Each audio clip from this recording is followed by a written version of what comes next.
O que aconteceu esse ano de problema aqui que a gente está enxergando e às vezes a gente vem de fora e não está percebendo? E até achei engraçado isso, porque o Diego teve aqui esses dias para a gente avaliar as parreiras, que tem um problema ali no César, né?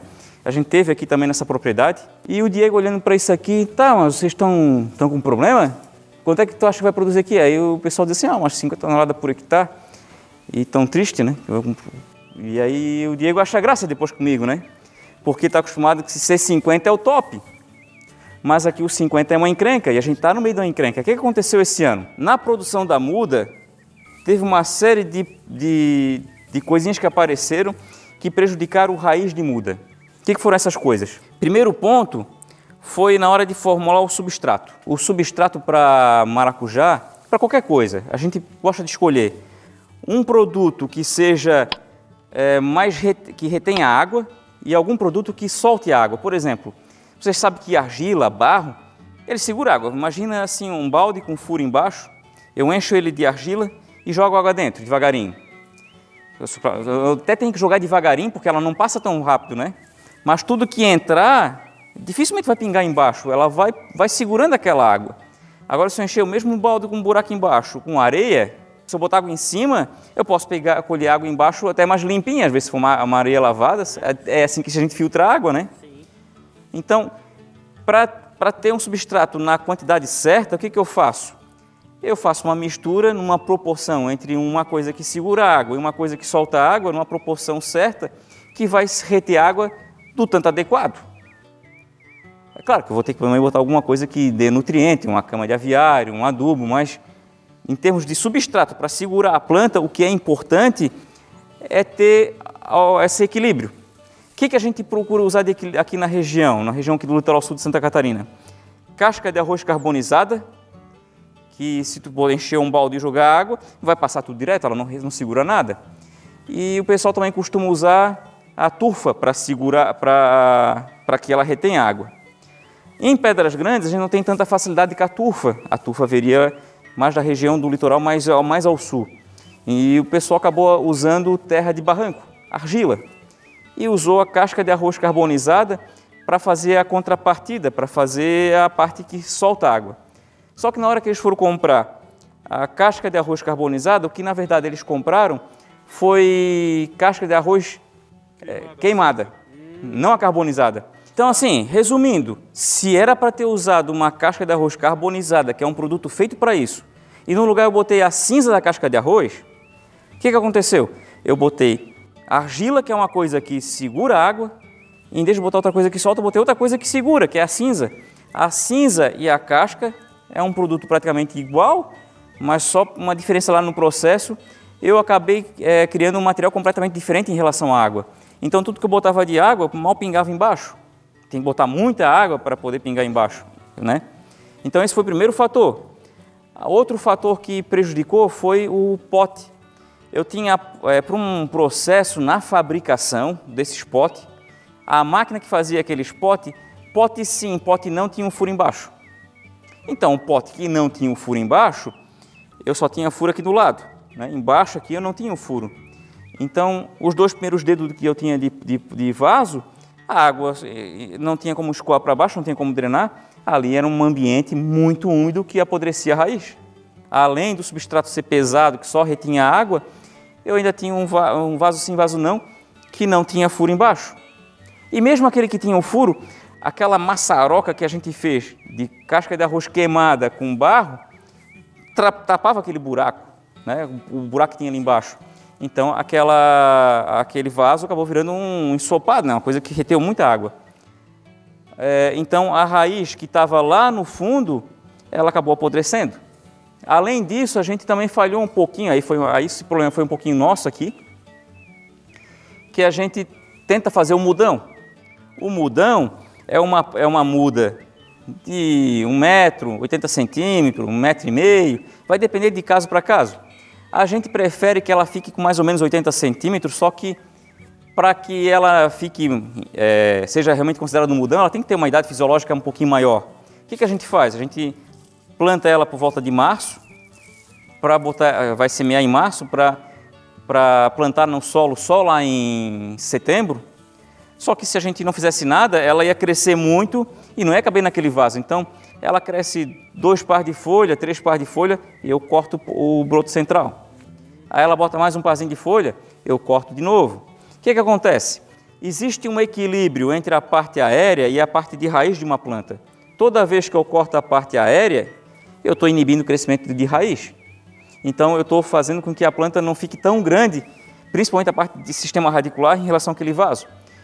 Porque se ela chegar no tamanho do vaso lá embaixo e não conseguir e já for apertado para ela, ela vai começar a enovelar. Se você já plantar eucalipto e pegar muda velha, ela começa a enovelar. Sim. Se tu bota uma planta enovelada no campo, a tendência dela é continuar enovelando. Então o que aconteceu? A gente deu uma falhadinha nesse ponto também, tinha muita muda que enovelou embaixo. Talvez a gente não deveria ter plantado em março, então no início de março ou no final de fevereiro, como algumas mudas foram feitas, e sim um pouquinho mais no final de março, ou talvez a gente tivesse que ter melhorado um pouco a questão da poda, ter feito mais uma poda, né? Feito uma poda mais cedo para evitar que essa raiz se novelasse. Ou o tamanho do pote talvez tivesse que ter sido um pouco maior. De qualquer forma, essas proporções não foram adequadas e a raiz acabou ocupando todo o espaço do vaso e começou a enovelar. Então chegou aqui uma raiz enovelada e uma raiz, às vezes até com uma podridãozinha devido àquele encharcamento. Outro fator que prejudicou nesse equilíbrio foi que a gente botou ela aqui no solo. E se vocês perceberem, a gente usa irrigação. A gente usa irrigação por gotejamento. Sim. Né? Quando a gente usa irrigação por gotejamento, eu estou dizendo para a planta assim, ó, aqui nessa faixa aqui eu tenho água. Né? Sim. Daqui para lá eu não tenho. Então eu já estou induzindo a planta a ficar aqui. Eu não estou induzindo a planta a se afastar muito.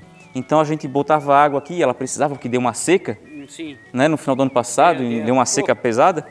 E a gente ficou com aquela raiz só concentrada ali na linha. Sim.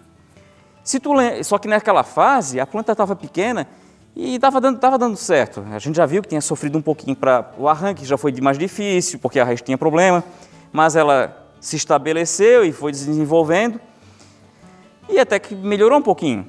Só que ela melhorou ganhando água ali. Quando chegou a mais ou menos um mês atrás, para meados de fevereiro, deu um calorão que foi o recorde de calor aqui na região. Teve recorde ali em Gravatal, de 40 graus, alguma coisa assim. Naquela época, essas frutas que a gente está vendo aqui já estavam aqui. Se essas frutas já estavam aqui, e essas folhas tudo já estavam aqui, e deu aquele calorão, então foi assim um pico de demanda de água. E a raiz estando só ali, por mais que eu jogasse água naquele canto, não deu conta. É igual querer fazer um sistema de irrigação, trazendo água de um açude lá em cima do morro, com uma mangueirinha fina. Se o meu sistema de irrigação é grande, não dá conta. Tem que botar uma mangueira grossa para dar conta. Então, como a raiz estava só naquele cantinho e ela não deu conta de abastecer toda essa folha aqui, as folhas murcharam. A gente passou ali na frente de umas parreiras na vinda, e se vocês lembrarem do que viram lá, não sei se também tem essa visão, mas a lavoura lá estava muito mais murcha do que essa daqui. E aí vem um outro fator. Eu costumo fazer um teste com uma chave de fenda. O Eusébio tem a varetinha, cadê a varetinha? Se eu pegar essa varetinha aqui, ó, se eu for na parreira que está murchando hoje, eu não consigo botar nem essa chave aqui, ó. Por que eu não consigo penetrar o solo mais? Porque está compactado? E qual é a diferença do Dima para os outros? Não é todo mundo, né? Tem vários perfis. Quando a gente começa a produzir mais, a gente quer mecanizar. Então a gente tem um tratorzinho, tem um quadriciclo puxando... Depois a gente pode ver o quadriciclo, não é o quadriciclo, a bomba do Dima, para pulverizar aqui de baixo. Só que se eu começar a passar com o trator aqui, eu vou compactando, né? Eu vou socando o solo. Sim. E eu percebi assim, ó, o trator, o quadriciclo, ele compacta mais pelo tracionamento do que pelo peso dele. O que eu quero dizer com isso? Quando o rodado do trator, do quadriciclo passa andando no solo, ele dá uma patinada, ele não anda livre, né? Ele dá uma patinada. Quanto mais inclinado for o solo, mais ele patina, né? Se é mais planinho, ele patina menos. E até tem imagem ali no César, que eu gravei no ano passado, ele colhendo. E tem vários pontos que a lavoura dele dá uma subidinha ali, mesmo que ele patina. E a gente foi lá com o Diego, com a chave de fenda, e que a gente percebia assim, ó, onde era mais inclinado, eu tinha mais dificuldade de botar a chave de fenda do que onde era mais plano. Então a compactação lá está pesada. Então, além daquela questão da raiz estar enovelada no início, da irrigação está só naquele cantinho e ter incentivado a planta a ficar naquele cantinho, eu ainda tenho uma barreira física que aqui onde passa o rodado do maquinário, a raiz não consegue vir para cá. Então eu confinei a raiz naquele canto. A planta já estava debilitada, ela não conseguiu vir. Então lá murchou muito mais. Aqui no Dima, no inverno ele faz uma plantação com aveia preta, nabo forrageiro e ervilhaca.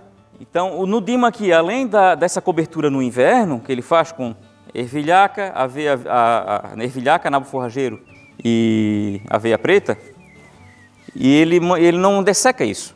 Ele deixa vir.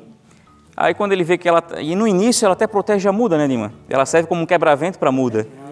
Aí só que chega um ponto que tu vê que está grande demais e começa a criar umidade, aí ele passou aqui, ele pegou um pedaço de madeira, um tronco, e veio arrastando com o boi, né? Aí que ele deitou.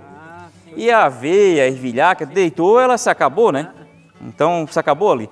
E depois começou a vir essa vegetação nativa aqui espontânea, que também é manejada na base da roçadeira. E é fácil de controlar, né? Até o Natal é mais difícil porque ainda não fechou a parreira. Mas depois que fechou, o mato se abafa, né? Essa vegetação, o que ela faz? Ela cria o sistema radicular dela dentro do solo, se desenvolve dentro do solo. Tudo que tem de vegetação aqui por cima tem o equivalente em raiz embaixo.